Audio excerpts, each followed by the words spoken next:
gentlemen. We're going to kick things off onto Sky Temple. This is the first Sky Temple we've seen of the day. It is no longer, the history is broken, my friend.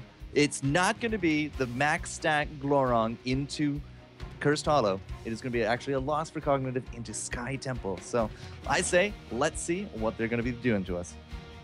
That's quite true. Already, we've got the first ban coming out here from Cognitive Gaming. They banned out Abathur. They don't want to deal with any kind of Abathur synergy. Not seeing that Zeratul, not seeing the Illidan, not seeing Johanna.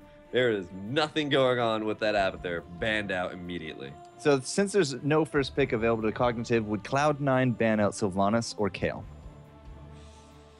Both excel at this map. I would probably say maybe even a Jaina.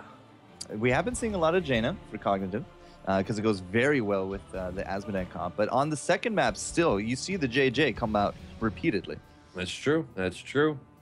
And Jaina, that's gonna be a tough call here for Cloud9. I don't think they're gonna want to ban out Asmodee because, I mean, Sky Temple is a great map for Asmodee, but that's really more of a tempo storm kind of thing. So I don't think that they're thinking Cognitive will, whoa, hold on, this is like really timing out here. Cloud9 taking a good amount of time to think about this. Down to 7 seconds in their time pool. Okay, wow. Nope, but they're good with it. Yeah. It will be Sylvanas as the ban from them. So they don't want to deal with just leaving her to her own devices. She's really good in the team fights. Level 16 with the Shadow Dagger, with the vulnerability. It's, too much possibilities for them to deal with. Cognitive then going to be taking their first pick, which seems like a counter pick, because they just do not want Maelstrom to have it. Zeratul. Yeah, I dream on that. Zeratul, of course, is a very, very scary thing to deal with. So, Cloud9, Maelstrom, they have a good amount of choices available. They're going to go for Illidan. Still, even without the Abathur, Illidan's a very, very good pickup on this map. This map's great for mercenary camps and zone control. Illidan is great at both of those things. Uther? Show me the Uther. Nope. Tassadar. Promotes and shields. From order. I like how we said that at the same time. Cognitive, Brightwing, it feels like they're going to be the counter here because not only do we got the global presence, but the bribe and promote into the bottom lane up top to a fight with the Zed. Or vice versa, obviously. Cognitive probably going to pick up. There we go. There's the Jaina. Probably Johanna as well. Are they going to go for the J and J as well? It's no PB and J. It's just jelly. Yeah, so much jelly. Or jam and jelly, which is weird. That sounds awful. Isn't jam and jelly a thing in England? Oh. Oops. Could be wrong. I don't know. But there's the Brightwing. Yeah. Okay. I think that's actually a really good... Actually, I kind of think that's a little bit of a counter pick here. They pick up the Brightwing. They don't want Cloud9 Maelstrom to have the double promote here. Now we're into bans. So Cloud9, since they're going to be the ones banning from here, it's not going to be an Uther ban. But what else could it be? Could be Kael'thas. Could be... What would be the two warrior picks here? Could be the Johanna pick ban. Johanna would be probably preferred. Wow, they are so low on time. 4, 3. Kael'thas, okay. Kael'thas makes sense, of course. Just that AoE damage is always good to just get rid of. And oh my god, Cognitive has 60 seconds of their pool still. Yep, they're good to go. Yeah, they have a good amount of time. They can just sit here and just wait. So they will ban out. Yeah, so they're going to ban out Uther, which is going to deny that from the Illidan. Very, very smart pick here. Rhaegar then? Cloud9 Maelstrom, I think, likes to run Rhaegar. Tempo Storm likes to run Rhaegar. It's either that or Lili. Depends on how many other auto attackers, I guess. They can actually just leave support to the next round. They don't need to actually prioritize it right here. I think that they're going to go for a Mirrodin and a Vala. Yeah, probably Mirrodin in this next pick. Or Nubarak. Probably actually Nubarak. Oh, Johanna. Wow. They're not comfortable giving away Johanna. All right. Yeah. Well, Johanna is still, really good on this map. Condemn is absolutely amazing when you're fighting on a shrine. King Caffeine, just ridiculously good with Johanna. King Caffeine, just every time I run into that guy, I'm just like, all right, GG. All right. He is probably one of the best warriors, if not the, he's probably the best warrior. He's the best in my NA. books. He's the best in my books. Yeah. He's a very, very strong one. Dunk Train, of course, anytime that you compare the two of them together as well, they have a great synergy. They will. All right. So close to not. 1 second left on that pool time. Rhaegar is a really good pickup here, especially with Tassadar. You can throw down that shield, and that gives that Ancestral that like half a second more to actually land. As well as the Tassadar is going to be great for... Actually, I didn't think about this before. Zeratul. That's curious. I don't actually know what happened there to my overlay. Somehow he lost Joanna, and now it's reset picks. So let's just ignore that. Okay. Meanwhile, Overlay, please. Gonna pick up Muradin as their 4th pickup, which is just strong against Illidan. Of course, Reverberation is so strong. That's why I was actually really curious why they didn't ban out Muradin. But Muradin Brightwing, oh man, that's gonna be rough for Cloud9. Well, this is silly. So the selector doesn't want to move. I'm just gonna ignore that. So, yep, you'll see it in a minute and a half. Still, we got lots of time left for this last pickup from Cognitive. They got Muradin. They need, I think, another... I want to say they have to go with another damage there. If they're not going to go like a Valet or a Zagara here, then it has to be Tyrande. Like, that's the only other flex that would make sense here. Tyrande Muradin would be a really good pickup. Muradin lands Stormbolt, Tyrande lands Lunar Flare. It's actually a very, very, like, treasured pick in EU. And still in NA here and there, but I think in EU they put a different priority on it. It's just so incredibly strong, especially because, look at Cloud9, no cleanses, except for Johanna's own Divine Shield. Okay, so they will go... Or, sorry, Stone Shield. Stone Shield, right? Iron Skin. Man, I'm trying to remember. Stone Shield is... Iron Skin. Yeah, Stone Shield is the level 16. Right. So I don't... yeah. So Brightwing is the chosen one, apparently, on the overlay. And this is where I think we're almost forced into a Valley here, right? Yeah, I think we are. Jaina's out. Kael'thas is out, Sylvanas is out. Ooh. Vikings! Boy, oh boy, let's get lost. Wow. We're gonna see some lost Vikings come out here. Eric, Balog, and Olaf gonna be joining the party. Did you want a 5v5? Pick. That's a shame. It's gonna be a 5v7. Oh man, the Vikings' last pick. Never even considered that. Got right through the bands though. Snuck right by us. That's how lost they get. I think it snuck by everybody, and I think that's why it took so long. However... Well, the teams are ready to go, so we're just going to get right to it. Sky Temple for game number 2, ladies and gentlemen. Cognitive and Cloud9. This is match point for the monsters of Cloud9 Maelstrom, and that last pick, Vikings, I think, could absolutely turn everything on its head here. Yeah, this is going to be interesting.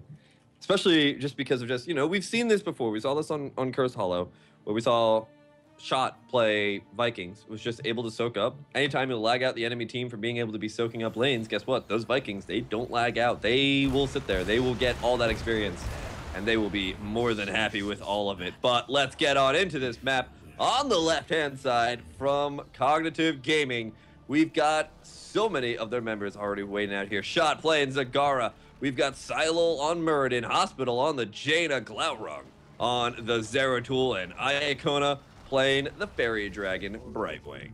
Yep, that makes up your team of Cognitive, ladies and gentlemen. These are the monsters on the far side. These are the guys to beat right now. Tempo Storm, I think, is later into the brackets, but right now, it's all about the Maelstrom hype. iDream, Dunk Train, King Caffeine, Biceps, and them K1 Pro Vikings, all the way into their lonesome bottom. Yeah, and this is going to be a great place to put those Vikings. You don't have to always split them up, and this is something that I think a lot of people who start to play the Vikings always make the mistake of. It's like, oh, I always have to split them up 3 different lanes, etc., and do all this micro stuff. That's cool. That's great. You can do that. However, you can also bring them together because they are very strong together. They are extremely strong, especially with that boat later on. VP boat is just absolutely ridiculous, especially level 20 with the Ragnarok and roll. But we'll have to see how that does actually kind of shake out. Shot is up top with Hospital. That's quite the lane. There's not really too much iDream and King Caffeine's going to be able to do about it. And you already see King Caffeine getting a little bit fed up with it.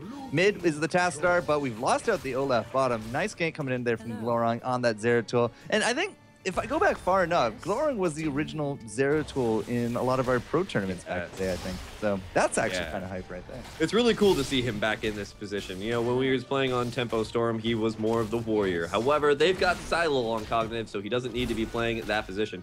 He is a very, very strong assassin. Tempo just liked him being the shot caller, so he was a warrior. However, getting back into his assassin roots, I'm very excited to see this. All right, so the tempos are up, Sham too. We do got a little bit of a gathering into the top, into the mid. All 3 Vikings are not actually splitting up or soaking or going anywhere. There we go. That's finally the split. We are going to keep 2 bottom and 1 mid. They don't know where they're going. But Iacona is quite happy to just keep pot shots at them repeatedly. Yeah, and that's going to be a really, really great thing about Brightwing. You can sit here, you can soak with the Vikings, and as soon as you're needed, guess what? You teleport back up into that top lane. Meanwhile, it looks like nobody actually really wants to make huge fights over these shrines, so they're going to keep split up. They're all going to be soaking. And while that happens, take a look at that experience. Yep, level 4 to 3. It's against the Vikings as well. As I said, the split was a little late, a little bit weak right there. But iDream is now into the bottom lane. As you said, there's nobody actually fighting these. Glorong has taken all the shots top, and it looks like Dunk Train has been just really sitting steady here on this midpoint as well. So they will just continue to go back and forth. The big difference is that the top push has been augmented by Shot and Jaina. And that has actually really solidified a good amount of damage to their side. Quite right. And you know what? That's the great thing about Cigar. You know what? She's not a Sylvanas. She's not able to just take towers for free, but that doesn't mean she's not a strong pusher. She does a good amount of damage, and already we can see Jaina with her trait as well is just able to do ridiculous amounts of damage. Promoted minions, though, cause a little bit of an issue here. Yeah, so how many promotes do we have on the board? We have 2. Yeah, we have 1 on the Brightwing on Cognitive and 1 on the Tassadar on the Cloud9 Maelstroms. Yep, so they do actually trade up very nicely. The bigger difference here, though, is the scouting drone. Scouting drone is going to be absolutely amazing, especially when you need to face check into looking for the eye, so you don't die for the eye, but as well the boss as well. There's so many bushes in this bottom area, and you can see it already here. I mean, Silo is going to go right by it, but it's not for him. It's more for Iacona to stay safe while he's split pushing with this Brightwing. Exactly right. And it's just such a scary spot to always be in. There was a teleport. Oh, it was actually to go help out with the bruisers in the top lane. And this is actually a really good timing for these bruisers as well. They cleaned up the shrines very, very quickly. The shrines will be spawning at about 4 minutes, 30 seconds. So they keep Brightwing in the top lane. They fight off these bruisers. Brightwing can then just stay and help these bruisers get across the lane. And as soon as that bottom shrine comes up, they start putting a lot of pressure on that top. Yeah, battle of the promotes into there, as you say. So we did actually have a little bit of an invade, would you say, I guess, on top of these giants into the bottom, but the Cognitive has responded. They have cleaned that up. It's just going to be retreat here from Maelstrom over to find King Caffeine with that spider sense. Finds Glorong immediately, blinds it out. Olaf, unfortunately, did actually charge into this as well, but it's not going to be quite the kill. Here comes iDream as well. That will be the retreat. We do have temples up, and the battle of the Bruisers top is kind of a stalemate. Yeah, actually, right now, Iacona's kind of losing it. Seems like Tassadar with his Psystorm is just a little bit too much. However, Biceps, though, he's going to be the one who's going to be left stuck up at the top lane, and that's going to allow this shrine to go easily over to Cognitive because, as I was saying before, Brightwing can immediately teleport in. Yeah, but K1 Pro is going to tag team in K1 Pro into the mid there as well, and K1 Pro holding down bot with that Olaf. The things you can do with Vikings are quite fun. A lot of shots, half the shots have actually gone over the Cognitive now, but here comes the rest of the cavalry, and will that be the Brightwing coming down, or are they just going to give it up? Ooh, that's going to be a good question. Brightwing so far staying on up there, not actually even using phase shift yet, has used promote though to keep this wave a-going. I think they figure, guess what, even if they take that shrine, there's no way that they can take this Here he comes. So, ooh, okay, still going to go for it.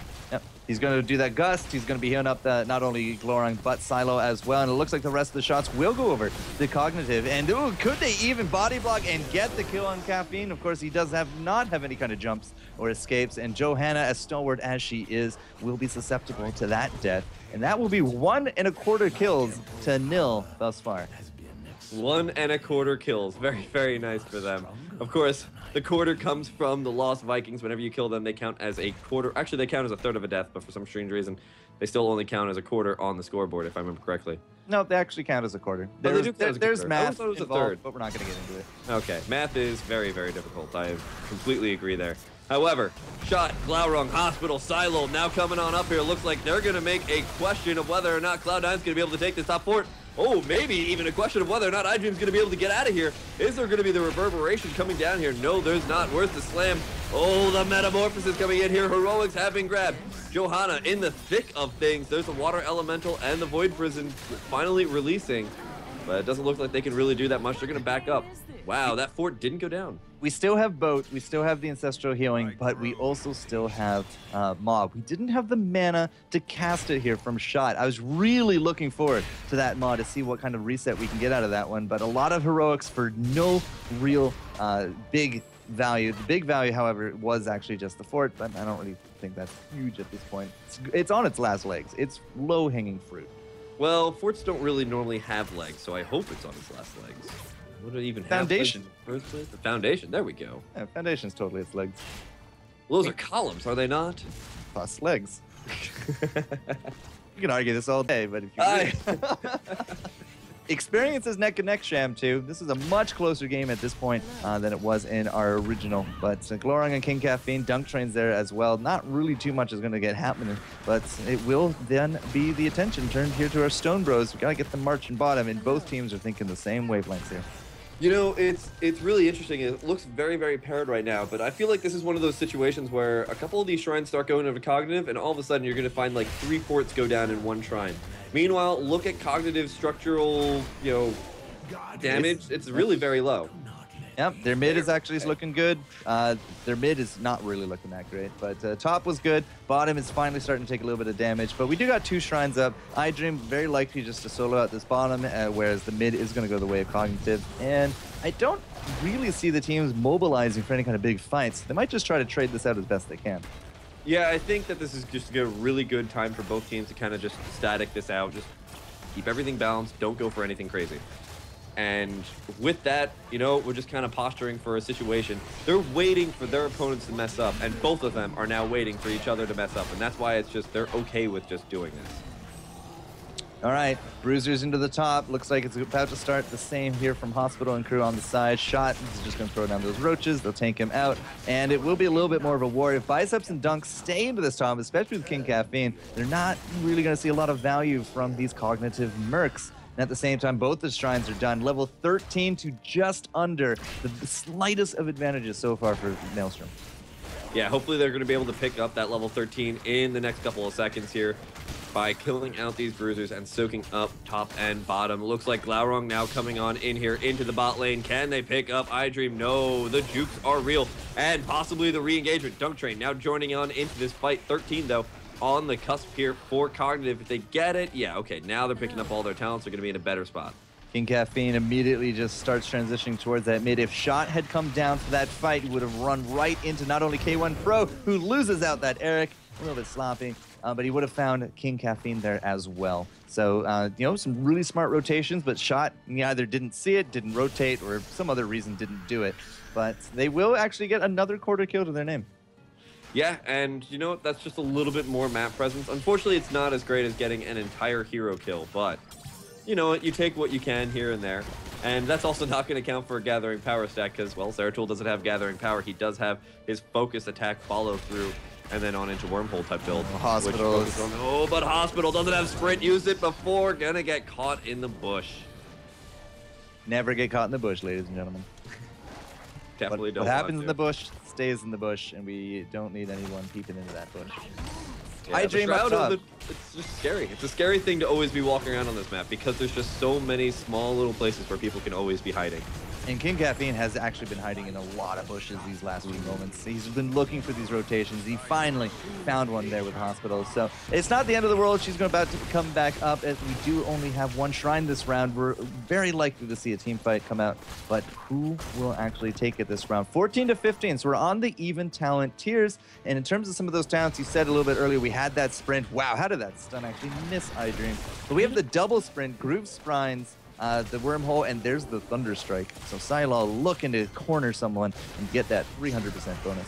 Ooh, Glaurung doing some really nice chip damage around here. Just trying to get a little bit of damage here and there. This is exactly what I was talking about. This shrine is going to probably take out like 3 different forts at once. Yeah, there was 2 shrines. Oh, I don't know what I was talking about. Look at this Iacona, though. Iacona with that blink kill. If this had actually popped the boat here from K1 Pro, would have been a huge error on his side. But he will force Iacona back. It does look like there will not be a fight top. It will actually just be a trade. Or will there? King Caffeine saying perhaps not.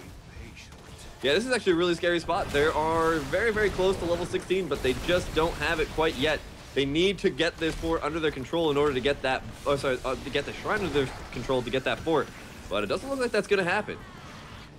And if they did, just a couple more shots, oh man, they would have been able to take it. They're looking for Glaurung. He's bottom. They're looking for him. They're looking for that shimmer. Glorung is way far away from all of this, though, so it's not going to be quite the kill, but it was a good distraction. Dunk Train is gone back to the mid. We actually have iDream back onto the top, and both of these shrines will be turned over to Maelstrom, and that's going to be a heck of a lot of damage. That's looking at towers now gone on top of these keeps. Yeah, this is... Okay, it took out one keep tower, so it's pretty nice for them right now. Not a huge amount, though, but still pretty nice. Level 16 grabbed by both teams here, and now they can actually probably go for a big team fight if they really, really wanted to. Bicep's going to be so difficult to kill, though. Look at his build already. Prescience plus Dimensional Warp. That means he's going to be super fast, he's going to gain health, and he's going to do it twice. Whenever he gets low health, of course, his Dimensional Shift will also proc again. Now, level 16, Zeratul, Rend and Cleave. Looking for a little bit more damage, just try to pump out as many heals from Dunk Train as he can, try to run him ragged. Now, we do actually have Farsight, not Feral Heart, so we don't have that, innate mana regeneration for the Rhaegar. So if Glorung can continually just keep poking and poking and poking and just try to get all those heals at a Dunk, you might be looking at a bad spot later on. So a little bit more damage to his way, but he will pay for it with no survivability on the Stone Skin. Yeah, not Stone Skin, and also not Double Bombs. Double Bombs help you proc that follow through quite a bit, and that's a good amount of damage to be kind of taking away from yourself. All right, we'll have to see if that one does pay off. It is going to be the Numbing Blast as well, and Imposing Presence from our Mirrodin. He's really going to be trying to target down the Johanna as well as the Illidan on that one. All right, so it looks like there's a good amount of Cloud9 here in the top lane. Wow, They've they got it. Everything. Ooh, they got yes, it. They got the boss. I was going to say Cloud9 looks like they're in the top. They're coming down, but they didn't get there in time. Nope, the Vikings will find it. Viking. Oh, that's not bold. So Glorung just blinks forward, gets off some damage. Look at Eric already, though. They forced out the Norse Forest, and that's not a small cooldown to be, kind of expending at this point. And here we go. This is exactly what I was talking about. All those forts were very, very low before. So now that means that this next shrine, they even lost both those shrines before. But look, they're pretty much paired up here. They are able to start doing some damage to the keep towers. Little scary right now, though. Glaurung is really far removed from this shrine. Kind of is, yeah. But here comes the death ball. Cloud9 Maelstrom is just saying we're not going to be giving this one without a fight. Or maybe they will. iDream's not going to get any of those bonus hit points on that one, but there goes the Moth, the VP out there as well. Glorung's the big target. Probably wishes he had that Stone Skin now, but already you see King Caffeine. He's going to be low. iDream is dancing around this battlefield. Shot is down here as well as the Hospital, and those Vikings are just going to spin to win and style all over that Jaina. Biceps is dropping low, but Shot is cornered, and this cannot be a fight that can continue from Cognitive. Oh my god, Cloud9 bullied them into the best position for them. They started to split up absolutely everything. Brightwing had to be in a really weird, Hospital had to be in a really weird spot to even try and be safe, and that was when Cloud9 forced them into that position and were able to just turn that around very easily. What killed Tassadar? Tassadar died. I don't know how, but he did. So 2 for 1 by the end of it, but the rest of the shots will go over to Maelstrom. Dunk Train is on it. You see also these giants now going to be stolen out between King Caffeine and iDream. The Vikings already back into the mid as well. Level 20 achieved, Sham2.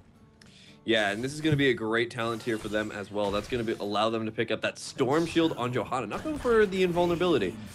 And they're going to pick up the Twilight Archon, which makes Tassadar just all the scarier whenever he turns into his heroic.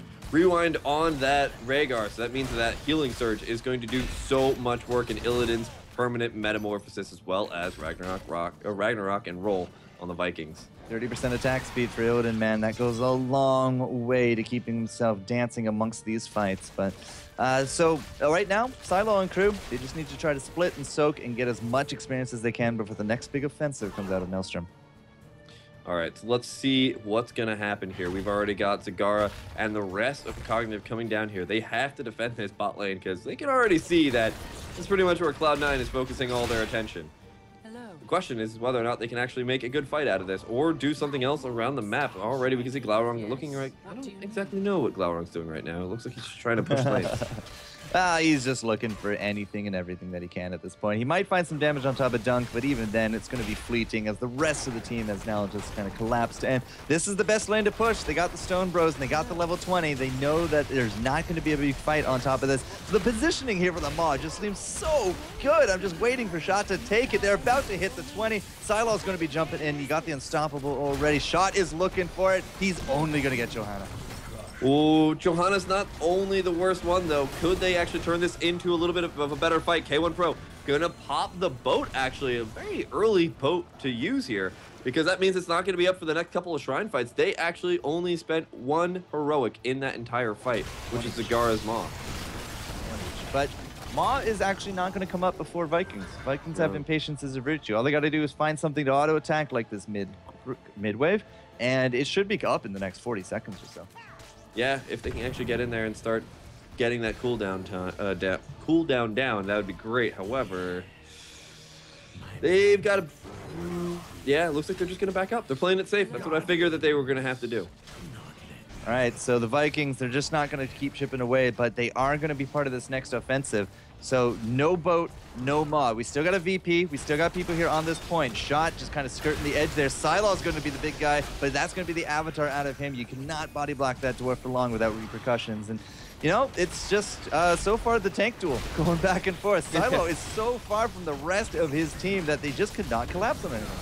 Yeah, they really can't do that much here, but finally King Caffeine going to get the condemn, but oh my god, they're going to lose the Illidan very, very quickly. King Caffeine now taking a lot of damage. K1 Pro locked up in the backline. He's got 17 seconds for his next boat. A huge condemn getting landed here by King Caffeine as the rest of Cognitive tries to pour on in here, but it looks like they've got to disengage Hospital, now trying to throw down a Blizzard to stop Dunk Train from doing so much damage. Iacona gonna try and turn this around. A Maw to block his path. Dunk Train goes down. K1 Pro gonna be able to pop into another boat. And with Ragnarok and Roll, it's so scary. They've got to disengage. Ooh, Siloh so close to dying, but they pick up Tassadar at the end. Shot cannot be this close to these Vikings. Vikings in that boat did not get a lot of value. We missed the route from Hospital as well. The blind comes in from King Caffeine, and Eric in that slingshot will land that kill. Here's the Norse Force, and they still got jump as well. Iacona and Shot just would not have the damage to disengage against Cloud9 Maelstrom, which means that the whole point is now empty. King Caffeine's been sitting on it, and that's the bottom keep. The mid is not looking so great. The top has been decimated, and that is down to just 1 tempo, and Illidan is back on the board. Oh man, but King Caffeine looks like he wants to make this a question of whether or not we're gonna actually have... oh, this Shrine keeps going back and forth. I'm trying to figure out who's gonna win it here. K1 Pro desperately trying to get on into this fight. Silohh, Iacona, now finally Shot coming on in here with Glaurung, and yeah, they're gonna back up. They've got too many members down. Yeah, they have no heals. They got no Tassadar. That's a big chunk of survivability missing from this next team fight. iDream might be great with that Illidan, but it still cannot 5v1, not against a team that's almost equal in level. So Glaurung, he's going to poke in, find a little bit of what's going on here, but wisely will not engage.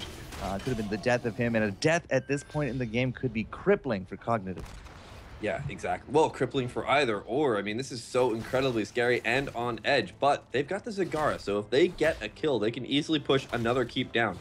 That keep in the top lane. Oh my god. That keep in the top lane. You can just sneeze on it and it's gonna fall.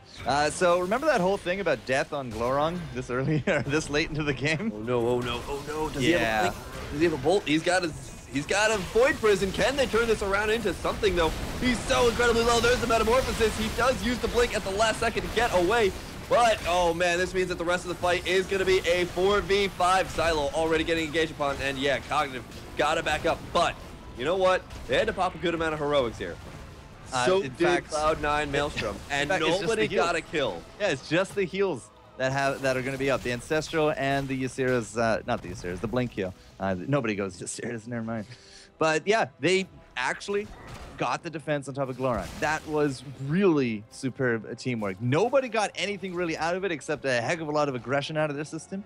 But at the same time, again, any one death is a crippling blow at this point. And if Cognitive can't come back down here, this is also going to be somewhat hurtful on their core. Oh man, but yeah, here's the boss fight. We already have Emerald, oh sorry, we've already got our Brightwing coming back on into this fight. Had to go defend the top, but the Bruisers are going to do a little bit of damage up there, but it doesn't really matter. There's a pretty big condemn coming out there from King Caffeine. Silo trying to be the force in between everything else. Can they melt down iDream? That's the question here. Ancestral has already been used, and it looks like Cognitive has to back up for the time being, but that reset the boss gives them a little bit of time here. Cloudrock going back in, doing some good damage to iDream. I don't know. Oh, Biceps! So close to dying. K1 Pro does not have a vote as of yet, but he was looking for that charge cooldown on Olaf. You see, well, iDream, he got silenced. He couldn't follow on top of the Jaina. We got the Vikings, not the Vikings. We got Dunk Train and Biceps in the Void, or in the Maw. The Void goes down on top of Dunk. That's going to be the pressions out of Biceps as well. Can Dunk actually get out of this one? K1 Pro with the covering fire, and Glorong is going to get ticked down, but oh man, Glorong can't actually wormhole back out of this one. Jaina's down. Glorong is out. We pay for it with an Olaf, and they kill out the Tassadar. The only people alive right now need to start looking towards these 3 temple spawns, Shamtu. Oh my god. I can't believe Cognitive came out on top of that one. Now, K1 Pro is trying to split up the Vikings, trying to, I guess, go do a little bit harassment, but he's going against Iacona, and he's going against Silo. 2 really, really sustained heavy heroes. And I don't think either of these are really going to take too kindly to this type of play, especially with the imposing presence on that merge. Oh, K1 Pro, can the Mercs actually finish him off? They can't, and he's going to take team here on top of Baylog, but Silo with huge value on that Thunderstrike by the end of it. He got about half of these shots, and now he's going to take team in shot himself. And with those Hydralisks, they have no jump. This could easily be a kill on top of Baylog. Oh, yes, they pick up the Baylog as well, so that's a good amount that's going to be down here. They're going to have everybody run back down, and oh my god. Keeps are down. All keeps are down. All 6 keeps. Who is actually going to start getting the first permanent damage on top of these cores? We have the mid-tempo already done. Bottom still has 1 shot. Icono's about to go grab that. And there goes the shields on top of the blue core of Cognitive. Is that enough shots to end it? It won't, but it's going to bring it down to about 60%. Man, this is going to be so close. 65% on one core, 100% on the other. Shields are going to start regenerating very, very quickly. If Cloud9 goes for this, could they lag him out? No, he misses the Stormbolt. King Caffeine is going to be able to survive through this. But this is such a scary spot. Cloudron going to be really cheeky, go in there, get some extra damage. King Caffeine taking a lot of damage. Ancestral still up, though. Dunk Train going to have to spend it. That's not going to be able to be used during a team fight. If they nab this as a takedown, this is going to be huge, but Silo is going to get disengaged. Oh, they're going to go in on iDream. That's going to be the metamorphosis as well. He's trying to continue on top of the hospital again, but silences. The heals are really good. Johanna is going to be out of this. iDream into the back could not solidify the kill, and Glorong is not going to be able to finish it off either. Shot with the blink forward, looking for iDream. We got the boat out there as well. They're chasing that hospital, and the border gets dodged. Iacona with the heals is just not enough to keep him going. The Illidan is going back to town, and everybody else is chasing down Dunk and Biceps, and when the smoke clears, Olaf is actually going to drop here for the 1 1/4 and a bit. There goes all 3 Vikings. It's a 2-for-1 veritable trade, and the cores are still open. Sham2, could this be a rush down right here? No, they're going to go for the boss. A very, very smart maneuver here. They know that they really probably can't push the core. They've got only a couple of seconds before people are going to start popping back up here. But at the same time, this is a really scary maneuver. There's still Illidan coming back in here. They've got to have Brightwing come in, and that's exactly what they're doing. Now they've got the 4v3 advantage, but they still have to tank the boss. Silo taking a lot of damage. Oh my god, iDream going straight on in here. There's the Ancestral, but very, very early. Cloudron taking a lot of damage, but is going to be able to get out of here. Shot trying to force himself onto the cap circle. Dunk Train gonna go down. Biceps looks like he's gonna take too much damage. He does use his dimensional shift to get on out of here. They pick up the boss. 2 people down. Oh my god. Iacona is going to be following Biceps as well. There's pings into the top lane, and that's everywhere that Cloud9 is going. A 65% core could be game. At the same time, you see Silo bottom. He's rushing into this bottom one as well. Shields on the 100, shields on the 65, and a boss marching down. I don't know which way this is going to go, Sham2. This is so close. The Shrine might be able to melt the 65% very, very quickly. All they have to do now is lag this out. Yes, they neutralize the Shrine by throwing down the Maw. Now they just have to focus down K1 Pro. The boss is on the core. Oh my god, Cognitive is going to be able to take this game. Biceps is just rushing that core, but it's too little, too late. They barely break the shields. Lots of death everywhere, but it is going to be the 1-1. And for the first time today here on the FourCourtJester stream, we have our tied game series. Cognitive with the win puts us into game 3 hype, my friend. That was an incredibly crazy game. Oh my God. I don't think I've ever seen that situation where all 3 keeps are down. It's a rush for the core between those 2 teams, or between any teams. That was absolutely wild. Cognitive takes that game very well. Good game, Cognitive. So I think the longest game I've ever seen casted on Sky Temple is the 3 spawn. We went beyond that into apparently a 2 spawn, which I had no idea about. I just thought I thought it was just 3 shrines for the rest of the game until somebody wins. But if there was a 3rd shrine up and Maelstrom was able to actually pick up the 2nd, oh, it could have been a heck of a different story. Oh man, that was absolutely ridiculous. I could try and summarize that entire game, but I would just have to say Cognitive played their hearts out and really brought that game under their grasp. That was crazy. That engagement right before the Cognitive's base was really the pivotal moment there, where they're actually able to take down King Caffeine and Glaurung's shipping damage. That was really a good thing too. He was able to draw out that Ancestral, which made that fight so much easier for them. Oh, I'm just watching the chat reactions here, you know, with the delay, and it's just mind-blowing to think, you know. Game number 1, we had the Tomb of the Spider Queen, and that was like the big patented thing. Let's see if they can actually deal with this. But they, you know, Cognitive, they weren't even phased. It was back and forth. Glaurung on the Zeratul. My faith is restored in our god Glaurung. Oh my gosh, like, what a game, man. What a fantastic game. And it's not even over. We have another one lined up here on the road to BlizzCon. We do.